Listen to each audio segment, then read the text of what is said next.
Hi folks, and welcome to another episode of From Amateur to Expert Daily.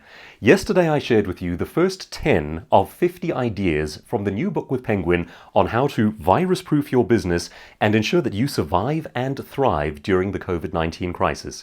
Let's continue with that. Again, it's a longer video. Settle down, grab a cup of coffee, absorb the ideas and see whether they will fit for you. The ideas are industry agnostic in the sense that they apply broadly across a range of industries. If one doesn't initially seem right for you, try nevertheless turning it around in your head and seeing whether you can do a little nipping, tucking, retrofitting. Quite often the most innovative ideas are the ones that come from outside of your own boundaries. So if an idea doesn't initially seem to fit, give it a try anyway. More than that, if you find the ideas useful, if you think that they would help someone else to get through this crisis, please do share it with them. We have a vested interest in getting one another through this and in making sure that families, entrepreneurs, stay solvent and in the black on the far side of the crisis. Today we'll cover a couple of ideas from the new book, and they're all centered around what we might call Wealth Principle 101. This starts off vaguely philosophical and becomes incredibly practical in a hurry. Wealth Principle 101 is this: money happens at the point of sale. That is the only place at which wealth is actually grown. Every business depends on the point of sale. And there are so many principles we can derive from that in terms of practical things that entrepreneurs get right and wrong. For instance, many startups spend a great deal of time being busy, designing business cards, coming up with processes, but never actually moving from 0 to 1, never actually making that first sale. Some will even go as far as getting funding, for example, and they will see that as a big step forward. Well, that funding is actually a debt. Until you have made your first sale, your first profit, you've actually gone slightly backwards. It might be a necessary backward step in order to fund your business, in order to have the resources with which to work, but it does not actually represent your first income, your first profitable instance of wealth. And that is an important distinction. It even applies on a governmental level. It's very interesting to see if you follow economists like Dr. Thomas Sowell, who is really my sort of mental and philosophical hero. He points out that at various points in time, governments have experimented with either raising or lowering the tax burden and the regulations on business. Now, there's a phenomenal and really interesting counterintuitive result. When they raise taxes, they actually end up taking in less revenue. And that sounds like a strange thing to say. You would think that if you took in more money, you would have more money. What actually happens is that it discourages profit making. So you have to understand that a government doesn't actually make money. A government can only take money from those who do make it. The people who make it can either be enabled to make more money by getting rid of regulation and lowering the tax burden, or they can be, to a degree, prevented from making more money by being over-regulated or overtaxed. When they are not overtaxed, they reinvest that money, they start more businesses, they grow the total pie.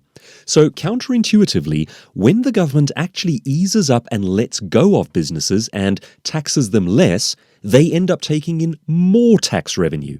And this is something that Dr. Thomas Sowell has been tracking and preaching for decades now. Sounds counterintuitive, but it's absolutely true. Money happens at the point of sale. Now, let's get down to practical ideas that you can use in terms of surviving the COVID crisis. We've discussed assembling the team you need or reconstituting the team that you have into new configurations. And that was yesterday's idea. You can watch the video if you just go onto yesterday's video. During the crisis, there is a lot of work to be done, but it's worth remembering that not all work is equal. If you have existing clients, and if they continue to faithfully patronize your business, you are in a good position. For many businesses, though, this is simply not the case. Or if it is, it may be in compromised form. That is, of course, unless you are Zoom, in which case you've gone through the roof. Nevertheless, for that reason, it's important to correctly orientate our efforts. Very simply stated, most of your efforts as a business owner, as an entrepreneur, need to go toward getting and keeping new customers. In an excellent book out of the UK called Build Your Business in 90 Minutes a Day, the author recounts learning this lesson the hard way. Here's the scenario. He and his wife had remortgaged his house, he'd quit his job, and now he was going to be an entrepreneur. And if you're following my channel From Amateur to Expert daily, the chances are that applies to you as well. You've at least got your eye on, but more likely you are actually pursuing the idea of owning and running your own business, your own personal brand. So his mentor, 3 months down the line, his mentor and his friend asked him, what's the most important thing that you have to do for this business of yours to succeed? And he took a moment to think, and then he correctly answered, well, I guess I would have to get and keep customers. His mentor agreed with him, and then he threw a curveball at him. He said, so when are you getting and keeping customers today? That is a terribly challenging question, but it's also the right one. The author points out that he'd had a very, very busy morning. He'd gone to the bank, he'd opened email, he'd processed invoices, he'd answered things. He hadn't had any time to get and keep customers. His mentor then charged him with insanity, arguing that any sensible person, once they understood what the single most important thing was for their business, would have set some time aside each day to do that sensible thing. Now, that particular book is about the importance of 90-minute chunks to productivity. And there's some fascinating research behind this one that basically says if you really want to be productive, work in highly focused, uninterrupted 90-minute chunks. It interacts with the way the brain works, and it seems to be our optimum period for getting much done. So the first and leading principle of wealth is that money occurs at the point of sale. That's Business 101, and it never changes. No sale, no money. Get and keep paying customers. That must always be the primary locus of a business owner's efforts. Point of sale has always been everything, and we mustn't allow noise to negate the truth. Now, we have a new set of circumstances which we are facing at the moment, and it may not be possible for you to focus on getting and keeping customers in the same manner or in the same format to which you are accustomed. So the first principle that I'd like to share with you, and we did include this in a video just a few days ago, is to respond to continued patronage with the Joseph principle. The famed biblical tale of Joseph describes a man repeatedly placed into harsh circumstances, and each instance he rose from obscurity to prominence. Joseph made a point of repaying what small amount of trust was given to him with care and with personal excellence. Now more than ever, we need to be faithful stewards of what little business is entrusted to us. Could you serve even small orders as though they were placed by Pharaoh himself? Delighting existing customers helps you to keep their business, and it does more than that. After a series of bad events, Joseph was placed in charge of Egypt because at every turn he displayed wisdom and responsibility. Now, it may be difficult to see at this early stage of this global crisis, but faithful stewards and those who keep the lights burning may ultimately emerge as industry leaders.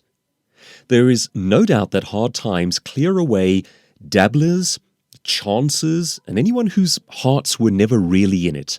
And we have to concede that, sadly, they can also clear away serious competitors and genuine professionals. So that is a bit of a threat to everyone. Now, if you serve with excellence now, you might emerge to find little competition when the market improves. So I'd like you to turn this into an exercise. Create a document called the Joseph Principle. It has to do with getting and keeping customers. Now, if you own a business, if you're working with a strategic team, gather them together, ask them how your business might live this principle out loud and how they might use it as a strategic play for the long term. Who can you serve with such excellence that you will be remembered, and how will you practically go about doing it?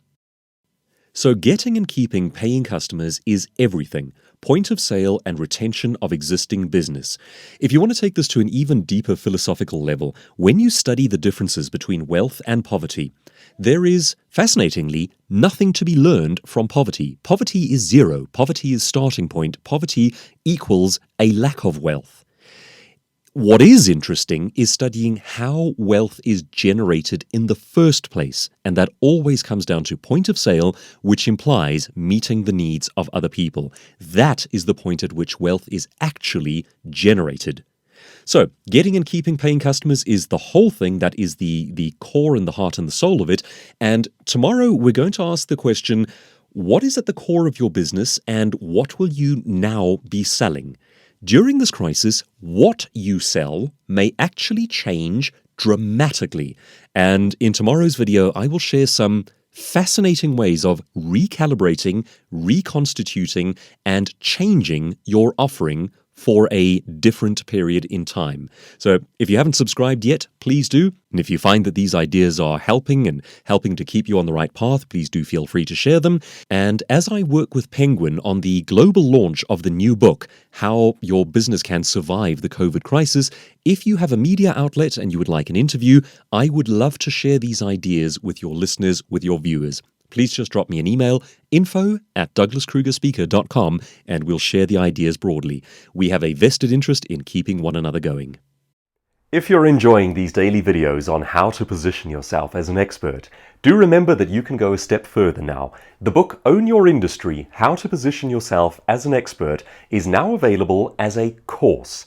It comes with video inserts, quizzes, and it helps you to implement these ideas into your world. Visit futureselfacademy.com and sign up for Own Your Industry, the course.